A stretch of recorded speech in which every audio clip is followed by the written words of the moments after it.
ആദ്യം തന്നെ പറയാം, ഇതൊരു പ്രൊമോഷനലോ റിയൽ എസ്റ്റേറ്റ് വീഡിയോസോ ഒന്നുമല്ല. പക്ഷേ നിങ്ങൾക്ക് പറ്റുമെങ്കിൽ ഒരു 2 മിനിറ്റ് ഇരുന്ന് ഞാൻ ഈ പറയുന്ന കാര്യം ഒന്ന് കേട്ടോളുക.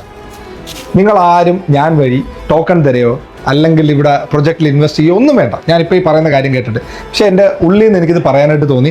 കഴിഞ്ഞൊരു ഒരാഴ്ച ഞാനിവിടെ നാട്ടിൽ നിന്ന് വന്നതിന് ശേഷം ഞാൻ ഒരു പ്രൊജക്റ്റിനെ പറ്റി ഞാനിങ്ങനെ പറഞ്ഞുകൊണ്ടിരുന്നു. നിങ്ങൾക്ക് സാധാരണക്കാർക്ക് പറ്റുന്നതാന്ന് ഞാൻ വീണ്ടും പറഞ്ഞുകൊണ്ടിരുന്നു. പക്ഷേ കുറേ ആൾക്കാർ ഇത് മാർക്കറ്റിംഗ് ഗിമ്മിക്കാണ്, വെറുതെയാണ്, ഇതാണെന്നൊക്കെ പറഞ്ഞ് വെറുതെ നിങ്ങൾ ഉള്ളൊരു ഓപ്ഷൻ കൊണ്ടുപോയി കളഞ്ഞ് നിങ്ങളത് ആലോചിച്ച് നോക്കെ. ഒരു 3-4 ദിവസം കൂടെ കഴിയുമ്പോഴത്തേക്ക് ഞാനിപ്പോൾ എന്തായിരിക്കും, ഞാനല്ല ഒരുവിധപ്പെട്ട എല്ലാ കൺസൾട്ടൻറ്റും ചെയ്യാൻ പോകുന്നത്, അവർ പുതിയ പ്രൊജക്റ്റിനെ പറ്റി സംസാരിക്കും, പുതിയ ഓപ്പർച്യൂണിറ്റി, മാസം വേറെ തവണകളായിട്ട് വരുന്ന പ്ലാനുകളെ പറ്റി സംസാരിക്കും. കാര്യം നമ്മുടെ ജോലി അതാണ്, ഇൻട്രൊഡ്യൂസ് ചെയ്ത് കൊടുക്കുക. അതിന് പറ്റുന്ന ആൾക്കാർ ഇവിടെ ഉണ്ടെങ്കിൽ, നല്ല പ്രൊജക്റ്റ് ആണെങ്കിൽ അവരിവിടെ ഇൻവെസ്റ്റ് ചെയ്യും. പക്ഷേ എല്ലാം കൂടെ ചേർന്ന് ഇങ്ങനെ ഒരു സാധനം വരുമായിരുന്നോ എന്ന് ചോദിച്ചു കഴിഞ്ഞാൽ നമുക്ക് ആർക്കും ഇനി അതിന് ഉത്തരവില്ല.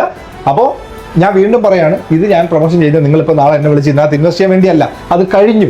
ഞാൻ ഇനി ആരുടെയും ടോക്കൺ ഞാൻ വാങ്ങിച്ച് കൊടുക്കുന്നുമില്ല. പക്ഷേ എൻ്റെ ഉള്ളിൽ നിന്ന് ഞാൻ പറഞ്ഞാൽ നമ്മുടെ ലോജിക്കിൽ ഒരു കാര്യം നല്ലതാണെന്ന് തോന്നിക്കഴിഞ്ഞു കഴിഞ്ഞാൽ അങ്ങ് ചെയ്യുക. ചുമ്മാ അവരത് പറയുന്നത് ഇവരിത് പറയുന്നത് ഇതൊന്നും നമ്മൾ നോക്കേണ്ട കാര്യമൊന്നുമില്ല. ഇതാണ് എൻ്റെ പേഴ്സണൽ ഒപ്പീനിയൻ.